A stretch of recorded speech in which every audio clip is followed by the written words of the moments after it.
Very cleverly done.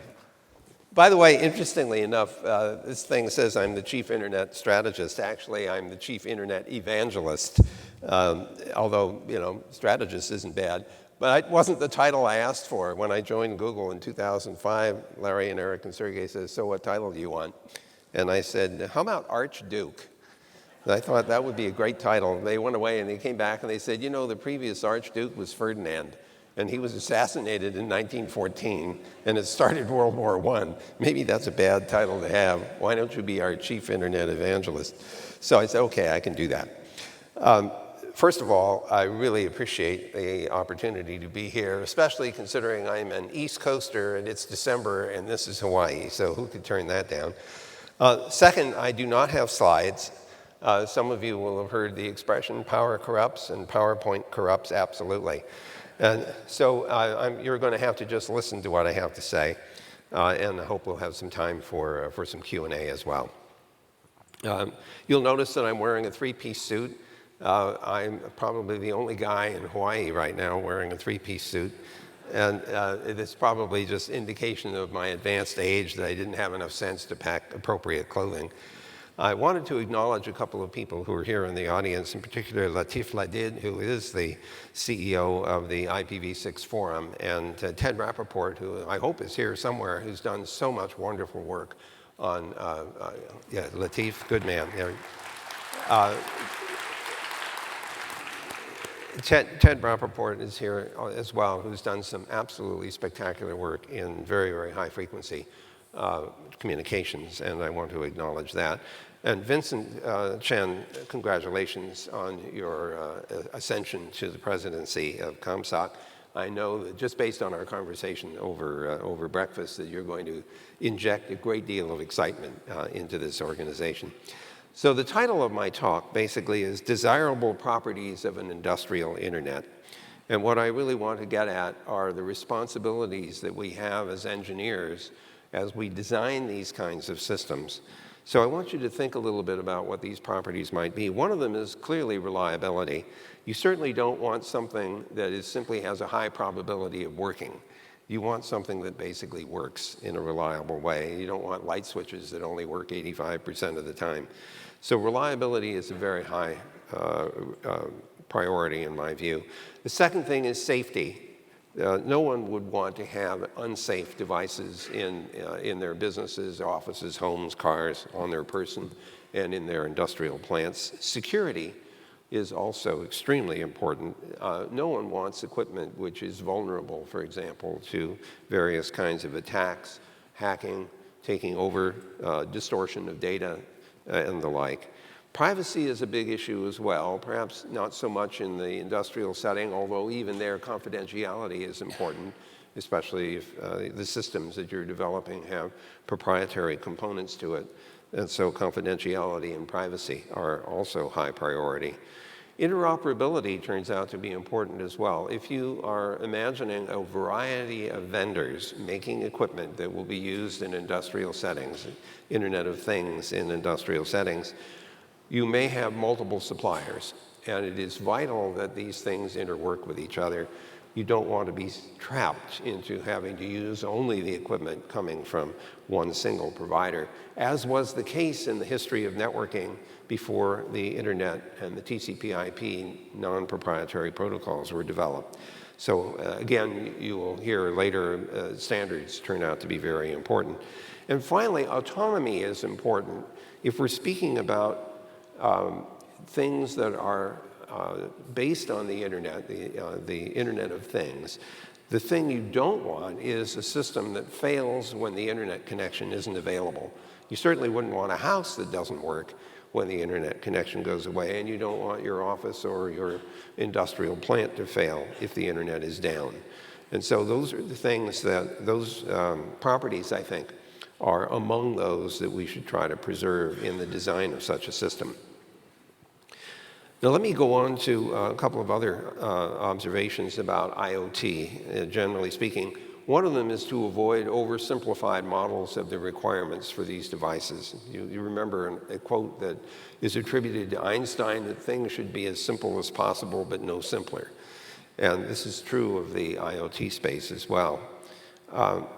There are some people who have a simple model of IoT devices, mobile, an app, the internet, and whatever the function is, done. So all there is an app and a thing that you control it with. I don't consider that to be a suitable model for the design of systems like this, particularly in an industrial setting. We have to treat the entire ecosystem. And in order to do that, we have to think much more broadly than simply an app on a mobile controlling a device, because there will be ensembles of network systems and functions, and we have to understand them as a system of systems. To be honest with you, I feel that in our educational environment, we don't focus enough on systems engineering. I would like to see a bigger emphasis on that, because that's what we are living with every day. And even if we're creating only one thing, it's part of a much larger ecosystem. There's a couple of interesting questions about what to do when we get new devices and put them into the system. And this is sort of device discovery. How do you discover something, first of all, a new device as part of the system? And second, how do you decide whether you should add it into the system or not? Imagine in a residential setting, somebody shows up to repair the plumbing, for example, in the house, and they happen to carry a mobile with them, or maybe some other IoT devices. If the house senses the arrival of such a device and even discovers that it is not part of the ensemble of equipment that's in the house, even if it has discovered it, you don't want it to automatically incorporate it into the house system or into the industrial plant. And so figuring out how to detect and decide what to do about the discovery of new devices is very important. You also have to learn how to forget about them in the event that they have to be removed from the system. There's another big issue, and it has to do with the fact that we don't know how to write code without bugs in it. This is embarrassing for software programmers. I used to make my living writing software, and I have a little dent in my forehead from the many times when I discovered a mistake, a bug that I'd made, and I was hitting my head saying, how could I do such a stupid thing? The answer is that we still make mistakes, and the consequence of that for the IoT space is that we need to be able to fix those bugs. And what that implies is we have to have a way of downloading new software, whether that's for an industrial setting or a residential setting. But then there's the question, where did the software come from? How do we validate its source? And how do we make sure that the software has not been modified on its journey from the source to the device that's downloading it? And so there are all kinds of implications there for digital signatures and certificates and things of that kind. What about continued interoperability after an update? My wife and I have Teslas, and every once in a while the Tesla will figuratively say to me, hi, guess what I can do now that I couldn't do yesterday? And my immediate reaction to this is, please tell me you can still do all the stuff that you used to do yesterday in addition to the new thing that you said you could do. And if there is, in fact, a download of new software and it doesn't work, we have to have ways of rolling back to a known state, some operational state. And these are all properties that should be part of the design, not just the specific application, but these surrounding functionalities that make this a system that's safe to use and which is resilient over time. And that leads me to urge strongly that any such system of this kind be fully instrumented so that we can do diagnostics, we can assess performance using concrete information, we can determine whether or not there are malfunctions.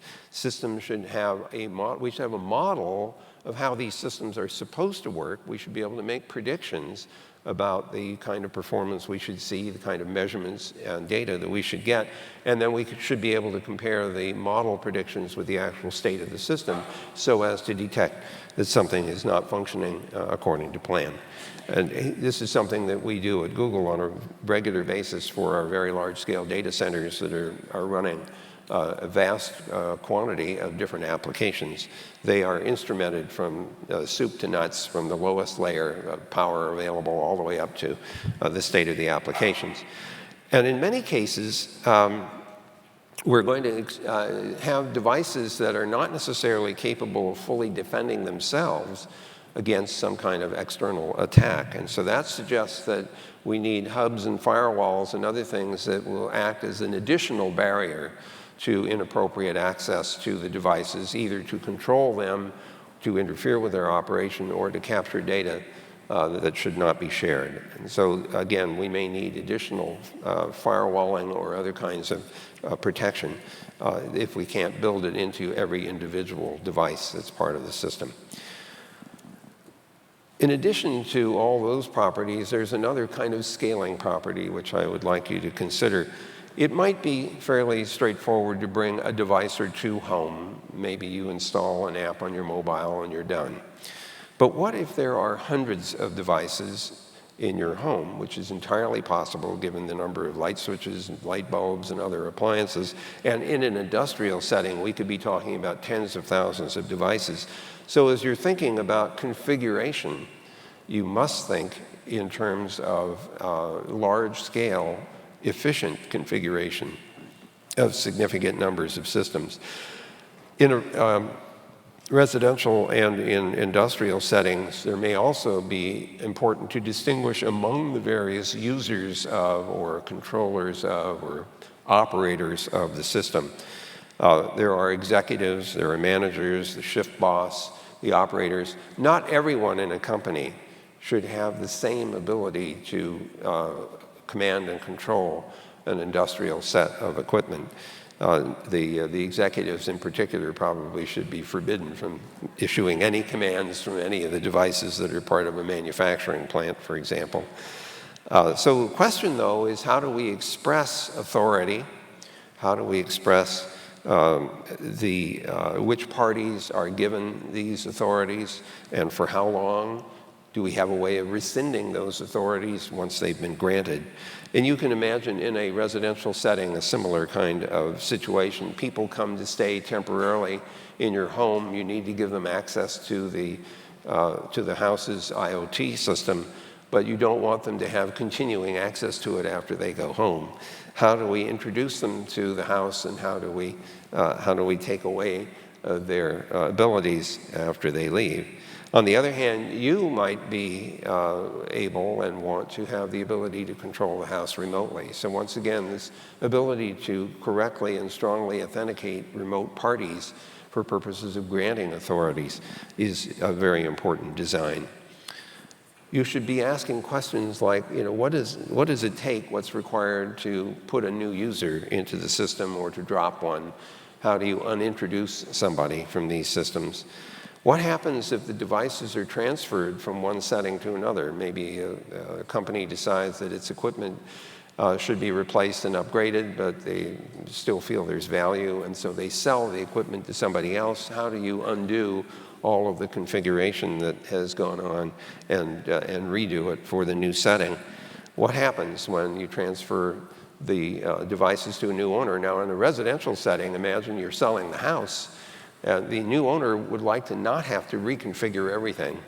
It would be nice to sort of hand over an operating ensemble, but at the same time, the new owner wants to make sure that you still don't have control over any of that equipment after you've left the house and sold it to the new owner. So how do you do that in a smooth and simple way? And the same argument could be made if a major manufacturing plant has been sold to another operator. How do we make that transition smooth, easy, and safe and secure? Which brings me now to the general question of security and our inability historically to assure that these devices are safe and secure. You know that Google has spent a lot of time and energy on operating system development, Android being a very important component, which is used in literally billions of devices around the world. My concern about the security of operating systems led me to propose at one time that we rename the Android operating system Paranoid in order to convince people that we were really concerned about safety and security, but the marketing department decided that probably was not a good idea, so they didn't do it. Nonetheless, that's what we need. We need paranoid operating systems that are truly aware from the software point of view of potential hazards and geared to resist it. In addition to the operating system's ability to resist various kinds of attack, we still need firewalls and filtering hubs, for example, for the light bulbs that can't necessarily defend themselves. Strong authentication, I think, is going to be our friend here, especially during the commissioning of a device into an ecosystem. It's very important that the device have a way to assure that it is not allowing control from any other than strongly authenticated parties. It is not releasing information other than to strongly authenticated parties, which suggests to me that public key cryptography may very much be a part of, and should be a part of, IoT design, so as to have very strong mechanisms for authenticating parties that are interacting with those devices. Cryptography in general is equally important, and the reason for that, frankly, is that a lot of the information that may be exchanged in these IoT systems needs to be protected. The confidentiality needs to be protected. And just to give you some examples of some unexpected risks, imagine that you have a residential system and it's controlling the heating, ventilation, and air conditioning. And imagine that the data that is being collected on a regular basis is temperature, for example, in each room. Suppose that you had that information, and maybe even lighting. How about level of lighting and temperature? Suppose you had that information for a period of 6 months.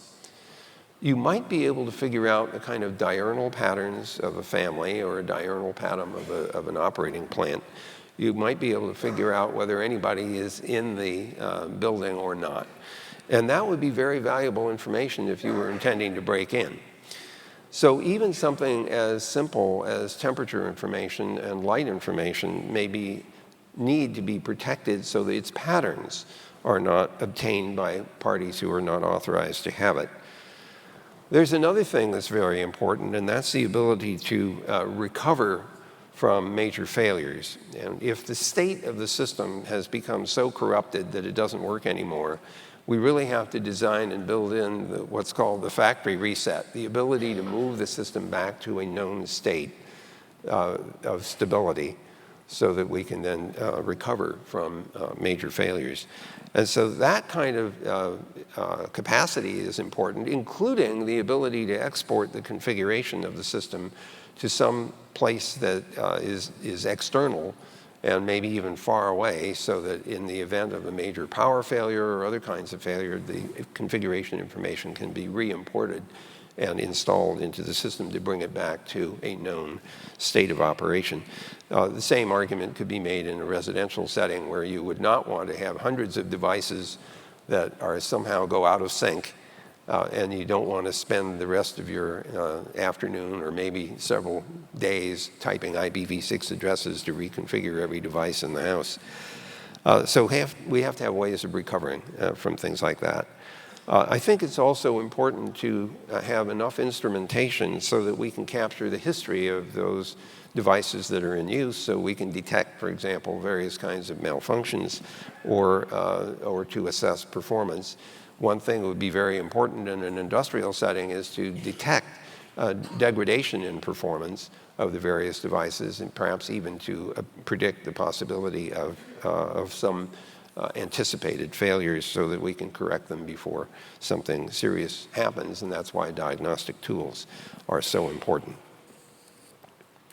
It's very popular today to talk about artificial intelligence and machine learning. And the thing that I imagine happening with a lot of the IoT space is the wide range of possible communication modalities that we might want to make use of to interact with these devices. Today, it's very common to have voiced interactions with these devices, but I would like to have all modalities available when I'm dealing with these machine learning and artificially intelligent systems. So not only do I want to have voice interaction, but I want to have the ability to send it an email from a tablet or maybe touch something on a tablet display to tell it turn this light on and turn that heating system off. I'd like to be able to send an email to my artificially intelligent assistant, like the Google Assistant or Alexa or some of the other Siri, or send a text. And so all of these various modalities that we use to communicate with each other should be available to us when we're dealing with the IoT space as well. For one thing, some of these modalities can be more precise. I mean, imagine walking into this auditorium and saying, turn the lights on, and having the system say, happy to do that, which lights do you want me to turn on? And considering how many there probably are, how would you explain to it which ones you want if you didn't have the ability to point to a chart and say, turn these on? I mean, imagine having to give names to the lights in your house, Frank and Eddie, Harry and George, to say, turn George on and turn Frank off. And imagine having your friends coming over to the house and they have to have a list of the names of the light bulbs and all the other stuff. Clearly, we want to be able to do better than that. Sometimes the light switches should be the best way to tell people what it is, or tell the system which light you want to turn off and on. There's another interesting phenomenon, and that's among the parties who are building these IoT devices and building machine learning and artificial intelligence mechanisms into it, and that's having a common understanding about what devices do, what they can do, what are they functionally capable of doing, and how do you express that. And so having a common ontology for a variety of these devices may turn out to be really important for interoperability. If you have different vocabularies for different devices, it becomes very, very difficult to build a common control system. And so I find that the need for common ontologies is important. Another thing which is kind of interesting is to have the system that you design with all these devices have a model of how it's supposed to work. And this is important because if you're making measurements about performance, you want to have some model that's making predictions in order to compare the predictions with the actual measured performance of the devices.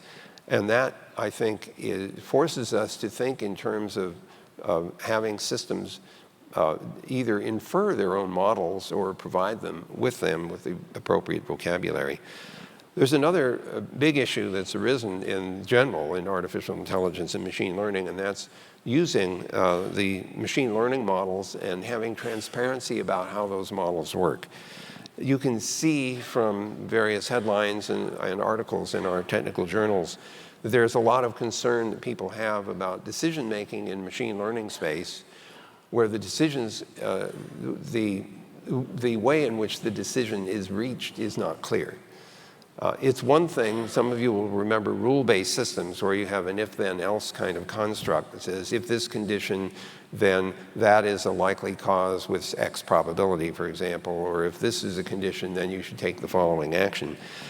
In the machine learning world of today, where you have multi-layer neural networks, when a decision is made or a conclusion is reached and the question is asked, how did you get to that conclusion? All you can do is point to this giant pile of numbers that were generated as a result of machine learning and say that's why. And that's not a very satisfying answer, especially if you don't like the decision that the machine learning system has just made. So figuring out how to make that more transparent is a challenge for our community.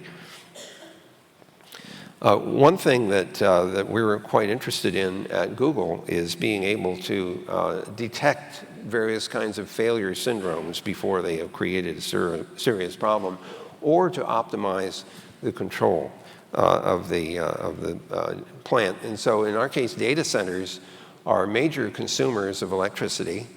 And one of the things that we consume electricity for is to cool the data center. We use water typically, and we use pumps and valves and all kinds of other things to distribute the cooling across the system. And for a long time, the way we did that in the data centers is that we would, once a week, an engineer would look at how well we had done, how much power had we consumed cooling the system, and then try to adjust the various parameters, the pump rates and the valving and so on, in order to reduce the amount of power required to cool the data center. Somebody suggested that we should try to train a neural network to do that job, and so this was undertaken. And when after we had completed the training of the system, and the objective function here was to reduce the power required to cool the data center, we turned on the machine learning system and it saved 40% of the power required to cool the data center. Not 4%, but 40%. And so, of course, the next reaction was we should do this in all the data centers. It's a good example of the potential of machine learning. But I just want to make sure that you understand and appreciate that machine learning tools are brittle. There are corner cases where the machine learning system may not have been exposed to that part of its training, and it will make mistakes.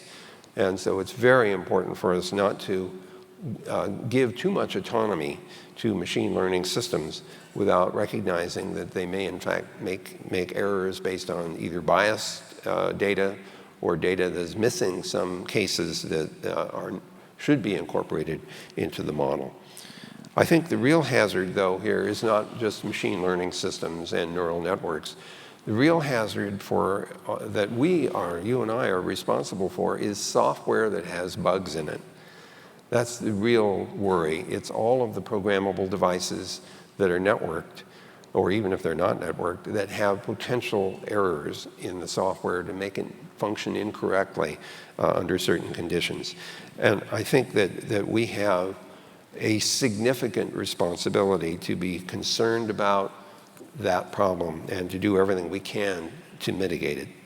That leads me to believe or argue that we have ethical commitments that we should make as engineers. Some of you know that in civil engineering, there is such a thing as a licensed civil engineer. We treat those people as special because only licensed civil engineers are allowed to take responsibility for some major projects whose failure might have serious consequences. So bridges and buildings and railroads and things of that sort, power plants and so on. Licensed civil engineers take the responsibility for validating and verifying the design, and they also take the risk that the design has been unsatisfactorily undertaken. When you talk to software people, and I'm one of them, it's very hard to get them to accept the idea that they should take this responsibility for bugs in the software. The usual reaction is, don't tell me what to do, and P.S., it's just a mistake. And we can no longer afford to treat those problems as just a mistake, especially the degree to which we depend on software running more or less autonomously. And I'm not even talking about self-driving cars here, just general software in control-based systems or devices that are using software in order to execute their function. We have a responsibility as engineers to be very thoughtful and very careful about how we design and build these systems. It's essential, by the way, that when we make and sell devices of these types, that we consider the lifetime of the device itself. So think about some of the equipment that we install at home or in a major industrial plant. That equipment might last 10 or 20 years. Now think about the need to support the software that equipment relies on. The person who purchases that is relying on the vendor to maintain the equipment for the period of time that it's going to be used. And there are too many cases where people sell something and then say, bye, I have your money, I'm done, and then they have no further interest in maintaining the software that animates those devices. I think as an ethical question, we have to be prepared to support the devices for their reasonable lifetime of use.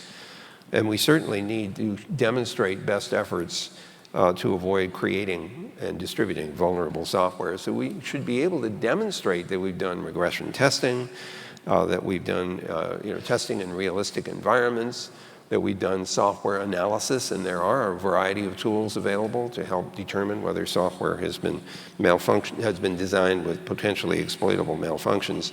We need to be able to demonstrate resistance to external attacks.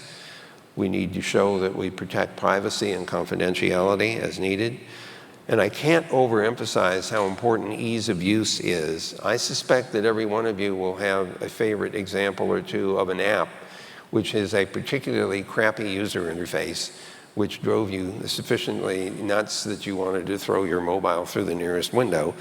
I have to admit to you that the CAPTCHAs for identifying whether you're a person or a bot are sometimes annoying enough to make me want to throw my laptop through the nearest window. The important thing here is that we should be thinking about how easy is it going to be to use these systems, and in particular, what happens if you have a visual or oral, like I have, impairment or a motor impairment. How do we design devices that are easy for people to use who need some kind of assistive technology. And this is left out often in design, partly because it's hard. It's not easy to design systems that are accessible in the most general sense of the word. I tell my programmers, it's easy to design software that's hard to use.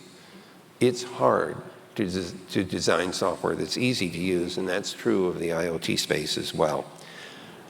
If a company goes out of business and you're relying on its products, especially if they're software-based, there's some interesting question in my mind about whether we should insist on some kind of source code escrow for devices like that so that they still can be maintained by a third party who could take over responsibility for maintaining the devices. And I don't think that we yet have in our panoply of rules that kind of requirement, but I suspect as more and more software gets out into the IoT space that we rely on every day, that's part of our daily infrastructure, that notion of maintainability over time and access to source code is going to be important. And I'm not talking about open source necessarily. In fact, let me just tell you something that you should be worried about with regard to open source.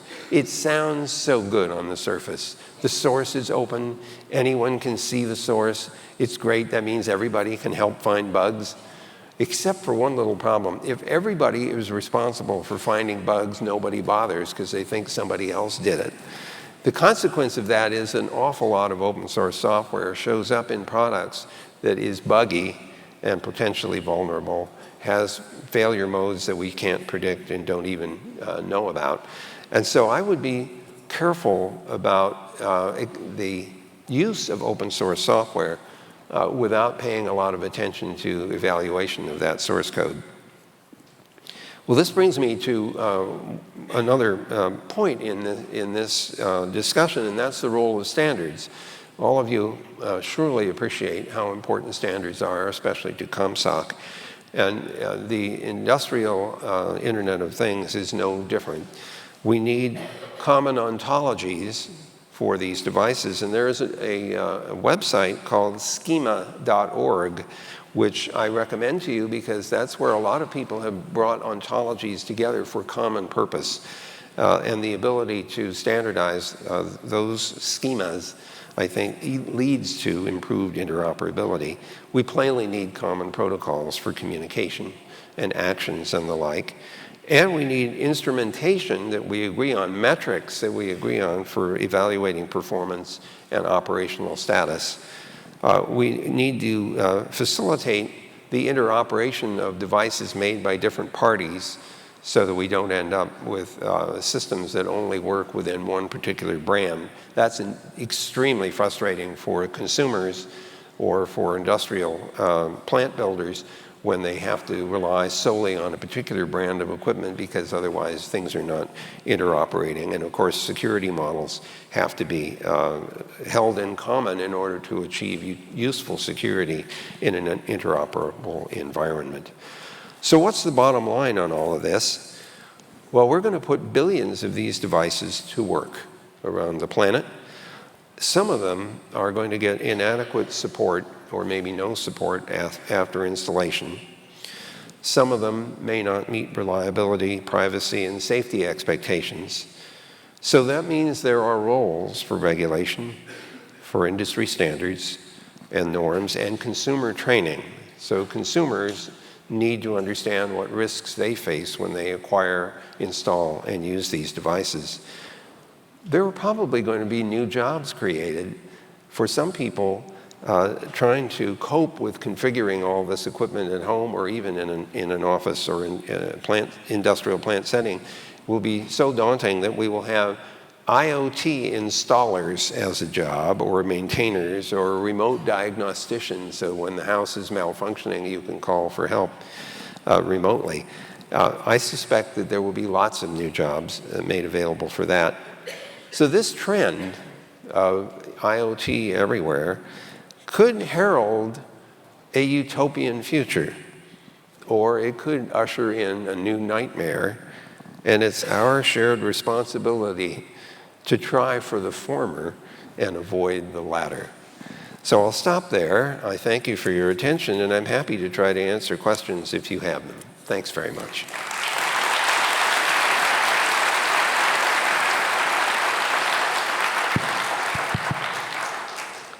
So we'll see how the Q&A gadget works. This is Pigeonhole, is that right? So thank you, Dr. Cerf, for your great talk. So I am Dr. Rose Hu, so I'm going to ask questions on behalf of the audience. Are you going to answer them keynote too? Speaker. Are you going to answer them for me too?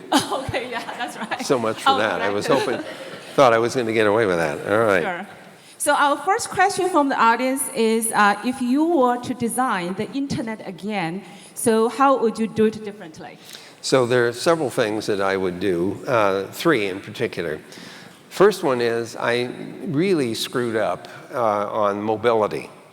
Remember that the first 3 networks involved a mobile packet radio network and a packet satellite net and the ARPANET. And the internet design, the IP protocol design, worked very well in the mobile packet radio network. What I did not recognize at the time is that if the devices moved to a different radio network and got a different IP address, then the TCP connections would break. I had very carefully designed TCP to make use of and bind it to the IP address space. I should not have done that. I should have allowed TCP to have its own identifiers at the TCP layer so that if one device moved from one IP space to another, it could come back and say, hi, I'm the same guy. I'm just at a different IP address, which would otherwise look like a hijack. Turns out there is a protocol that does exactly that. It's called QUIC at Google. It was QUIC, and it was developed fairly recently in the last 3 years or so to allow a connection to be made between 2 parties. They share a common cryptographic identifier.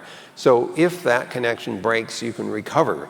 And if the IP address is different, it's okay because you still have that shared crypto variable at the higher layer, at what would otherwise be the TCP layer. So that's one thing. It was a serious oversight.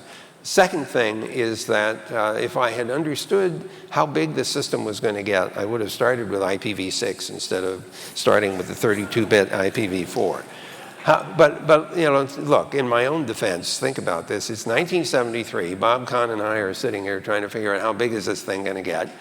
And we say, well, how many networks will there be? And we said, well, maybe there'll be 2 per country, so there'll be competition.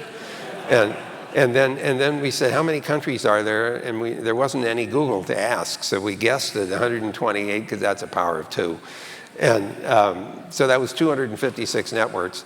That's 8 bits. And then we said, how many computers will there be? And think of this, 1973, computers were big, you know, giant devices that occupied air-conditioned rooms, and they certainly didn't get up and move around. But we said, how about 16 million per network, which, you know, is an insane number. If we had densely populated the 32-bit IPv4 address space, it's 4.3 billion terminations. That's more than there were people in the world at the time in 1973. And so can you imagine having a discussion along the lines of, let's see, I think we're going to need 3.4 times 10 to the 38th addresses in order to do this experiment. That doesn't pass the red face test. But if I could convince my younger self, even that would have been hard because the data rates were 50 kilobits a second in the backbone, and that's a lot of address bits to use up for each packet, 256 to begin with. So that's the second thing I would do differently. And the third thing that I would do is to introduce public key crypto sooner than actually happened. Whitfield Diffie and Marty Hellman at Stanford University developed public key cryptography concept in 1976. I was in the Defense Department at ARPA running this program at that time and would have loved to have that capability, except there were no algorithms made available in that paper, New Directions in Cryptography. A few years later, RSA came along, but I was already launching the implementation of the TCP IP system and trying to freeze the design. So I didn't push for that. Also, if we had tried really hard to put public key crypto and key management into the system, imagine most of the users at the time were graduate students who are not necessarily the most reliable people in the world about maintaining crypto variables and all this other stuff. But if I could do it again, I would have gone back and put in more security mechanisms. We've retrofitted a lot of it as of 2019. So those are the three answers to that question. Yeah, thank you so much. Let's just go quickly to the second question since we are running out of time. So in IoT, how is Google working towards the secure interoperability with other devices such as Amazon, Apple, or protocols such as TCP/IP? So there is a lot of interest at Google in working with others in order to create a common platform, or at least a common ecosystem that exhibits interoperability.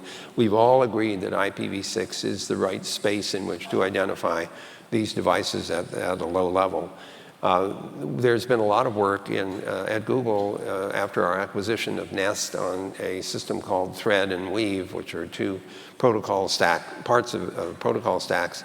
We're working with others to see whether we can use that or some variation of that as a part of a common communications environment.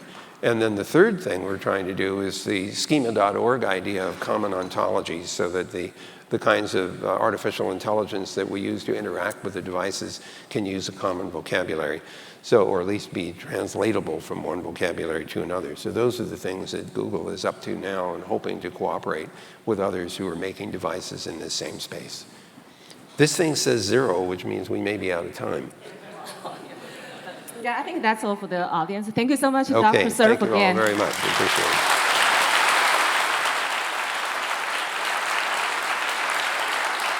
Thank you very much. Well, Thank you. as a token of our appreciation, we want to present this plaque. A plaque, there we are. And a small gift for you. And I'll hold it this one weighs, for you. this is very heavy. What is It's it? Do we know what it is? It's a Google Nest. Okay. Well, is it radioactive? Thank you so much. I really appreciate the time. Thank you. And thank you again as well. Okay, take care.